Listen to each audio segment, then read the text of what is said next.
주님께서 여러분과 함께 루카가 전한 거룩한 복음입니다. 주님 영광 받으소서. 그때 예수님께서 제자들에게 말씀하셨다. 너희 아버지께서 자비하신 것처럼 너희도 자비로운 사람이 되어라. 남을 심판하지 마라. 그러면 너희도 심판받지 않을 것이다. 남을 단죄하지 마라. 그러면 너희도 단죄받지 않을 것이다. 용서하여라. 그러면 너희도 용서받을 것이다. 주어라. 그러면 너희도 받을 것이다. 누르고 흔들어서 넘치도록 구하게 되어 너희 품에 담아주실 것이다. 너희가 되지라는 바로 그 되로 너희도 되받을 것이다. 주님의 말씀입니다.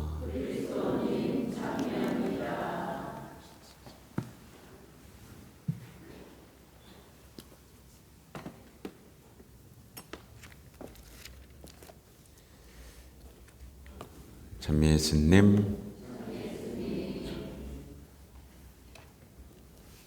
오늘 말씀 참 좋죠? 좋아하는, 사랑하는 말씀입니다. 오늘 아침에 일어나서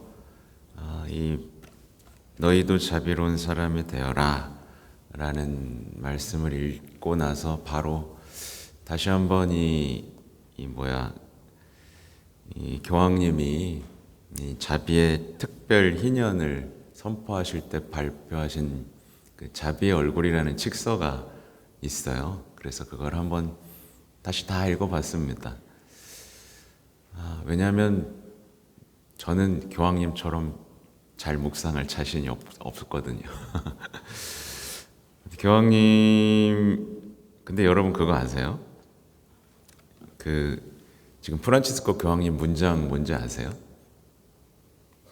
예를 들면 요한 바올 2세 교황님의 문장 뭐죠? 몰라요? 네, 그렇게 얘기했는데 또스라고 얘기했죠. 성모님, 저는 어머니의 것이옵니다. 제가 가진 모든 것은 어머니의 것이옵니다. 그죠? 성모님 얘기했는데 교황님의 문장은 자비로이 부르시니입니다. 이게 이제 교황님이 사목표인 거죠. 자비로이 부르시니. 그 자비의 희년, 자비를 통해 얻을 수 있는 희망.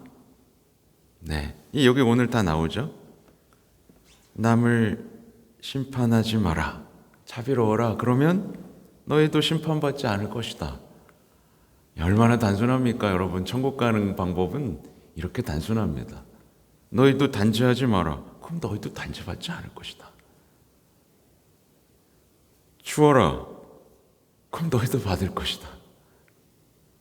하나님한테 사랑받는 법, 하나님한테 은총받는 법, 너무 쉬운 겁니다. 천국 가는 거. 우리는 이 비밀을 모르고 살아요. 이 비밀을 모를 뿐만 아니라 뭐라고 말하는지 아세요? 힘들어요. 어려워요. 안 할 거예요. 어떻게 용서할 수 있어요? 이런 얘기로 온 삶을 낭비하고 있습니다. 누르고 흔들어서 넘치도록 주신다고 약속을 하셨는데 이 간단한 것들을 우리는 바득바득 이를 갈면서 안 하려고 하죠. 제가 오늘 그 칙서에서 본 가장 아름다운 구절 중 하나는 이거예요. 자비는 하느님과 사람을 이어주는 길이 되어 우리가 죄인임에도 영원히 사랑받으리라는 희망을 품게 해줍니다. 이렇게 아름다운 문장을 여러분 저는 감히 쓸 수 없을 것 같아요. 자비는 하나님과 사람을 이어주는 길이 되어 우리가 자비로우면 자비를 주시잖아요. 이게 막 그러잖아요. 우리가 죄인임에도 영원히 사랑받으리라는 희망을 품게 해준다. 네. 그러니까 여기서 희망이 좀 질이 다르죠. 우리가 잘 될 거라는 희망하고 완전히 다른, 그분이 우리를 영원히 사랑하시고 포기하지 않을 것이라는 이 희망, 하늘과 연결된 아름다운 희망에 대한 이야기가 여기 써 있고요. 아무튼 그렇잖아요. 화답성도 그렇습니다. 주님, 저희 죄대로 저희를 다루지 마소서. 근데 저놈들은 좀 어떻게 해주십시오. 말이 안 되잖아요. 그렇죠? 저희 죄대로 저희를 다루지 말아 주십시오. 주님, 자비를 베풀어 주십시오. 근데 저놈들은 없어져야 됩니다. 이 말이 안 되죠. 우리는 이렇게 말이 안 되는 신앙생활을 하는 경우들이 너무 많은 겁니다. 그렇죠? 네. 이런 얘기 들으면 이제 기분 좋죠? 네. 용서 빨리 해야겠다. 빨리 자비로운 사람이 돼야겠다. 어떻게 하면 될 수 있을까? 이게 정상적인 생각이고, 싫은데, 다 잡아 죽이고 싶은데, 심판하고 단죄하는 게 제일 재밌는데, 이러면 안 되는 겁니다. 써놓은 강론은 안 하고 딴 말을 하고 있는데, 제가 많은 분들의 고민을 들을 때가 있는데, 그때가 언제냐면 고해소예요. 항상 하시는 얘기들 뭐냐면 다짐을 해도 안 된다는 거예요. 화내지 않기, 다정해지기, 예민해지지 않기. 다짐을 하지만 됩니까 안 됩니까? 잘 안 됩니다. 아니, 불가능해 보입니다. 그리고 우리 행복하자, 우리 더 이해하고 사랑하는 사람이 되자 라고 하는 말이 어떻게 되죠? 항상 공허한 약속이 돼버리고 말죠. 이런 분들이 있다면 오늘의 말씀이 여러분의 희망입니다.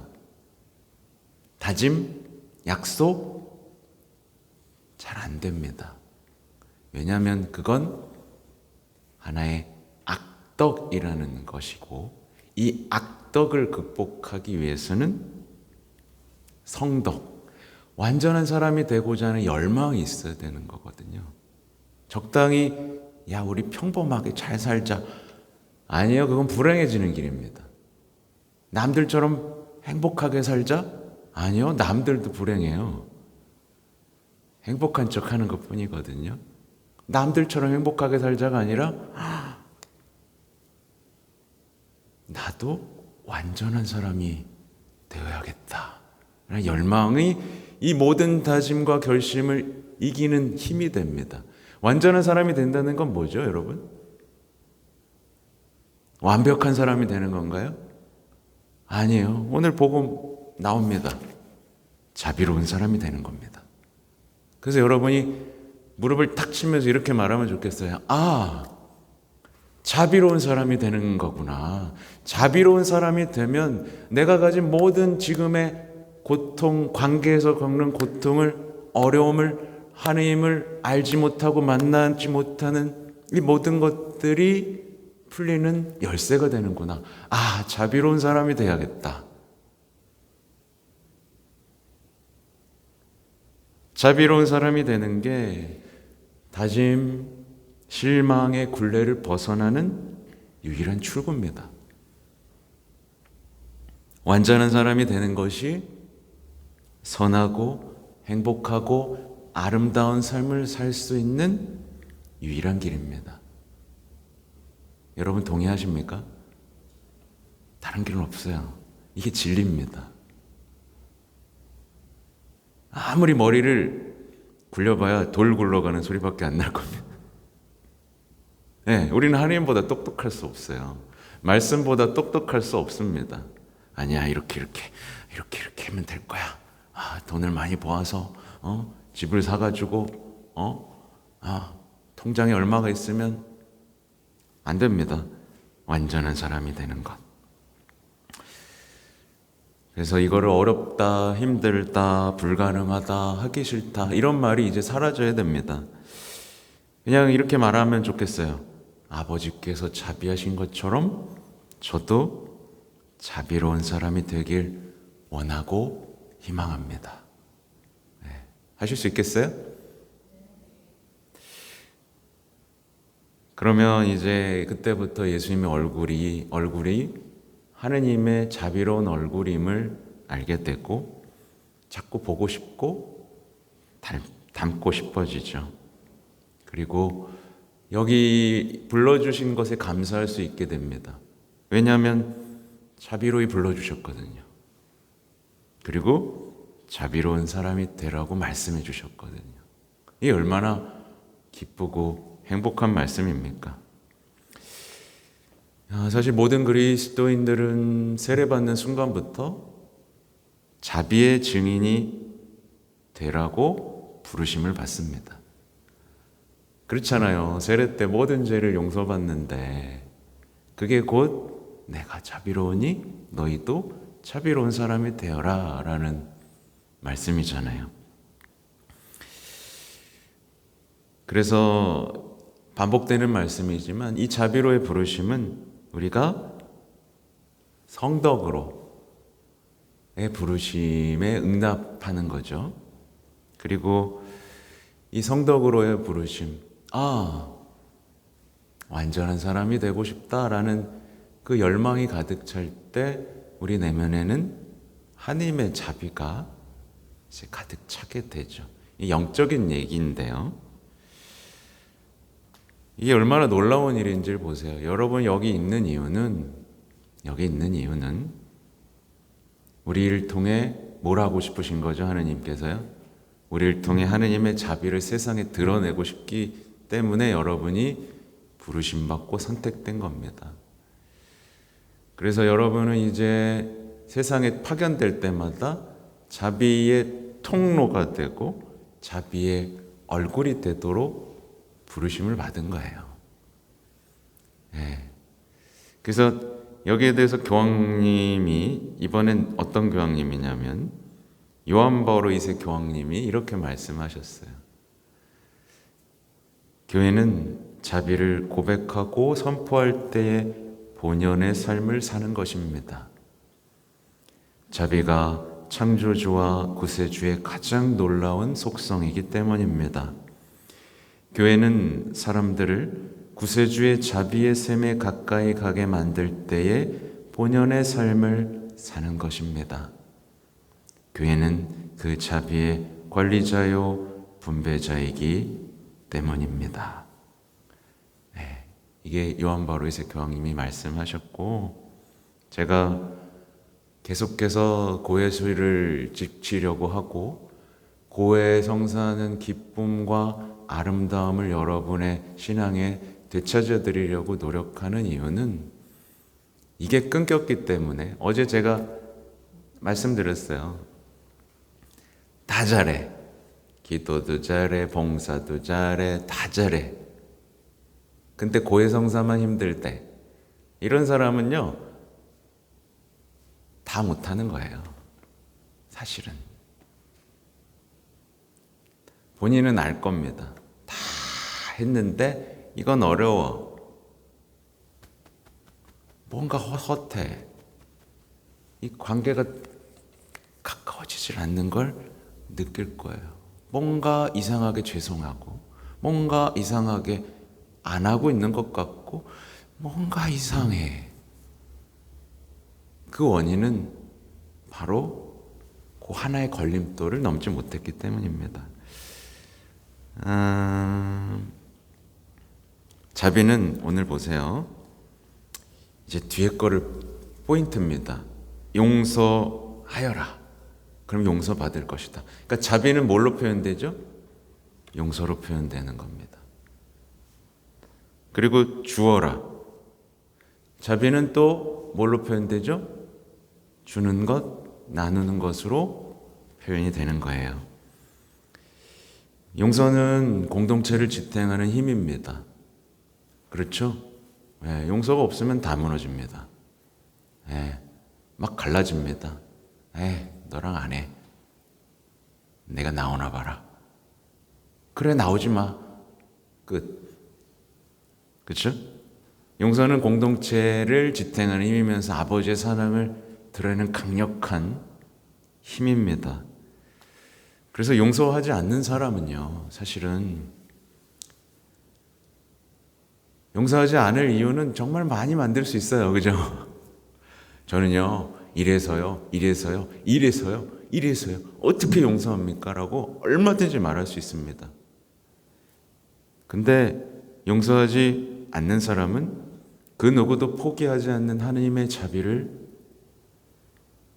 무시하는 거죠. 그 누구도 포기하지 않으시는 하나님 앞에서 전 용서할 수 없습니다. 라고 말하는 거고요.